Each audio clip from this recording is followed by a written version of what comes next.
அஸ்ஸலாமு அலைக்கும். முட்டை பிரியாணி இது போல் செஞ்சு பாருங்கள். டேஸ்ட்டு அவ்வளோ சூப்பராக இருக்கும். ஃபஸ்ட்டு அதுக்குள்ளே மசாலா ரெடி பண்ணிக்கலாம். புதினா, பச்சை மிளகாய் இது மூணையும் ஃபஸ்ட்டு அரைச்சி எடுத்து வச்சுக்கலாம்.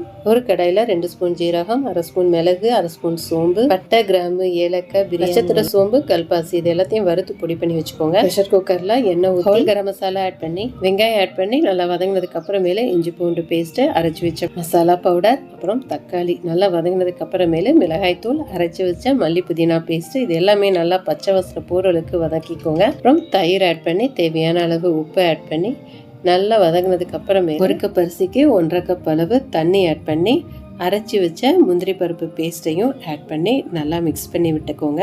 தண்ணி நல்லா கொதிக்கும் போது அரிசியை ஆட் பண்ணிக்கோங்க. முட்டையை வேக வச்சு உப்பு மிளகாய் தூள் போட்டு லேசாக எண்ணெயில் வறுத்தெடுத்து இப்போ ஃபைனலாக மல்லி இலை தூவி நம்ம வறுத்து வச்ச முட்டையை ஆட் பண்ணி எப்பவும் போல் விசில் விட்டு இறக்கணும். அப்படின்னா சுட சுட முட்டை பிரியாணி ரெடி. வீடியோ பிடிச்சிச்சுன்னா லைக் பண்ணி சப்ஸ்கிரைப் பண்ணிக்கோங்க.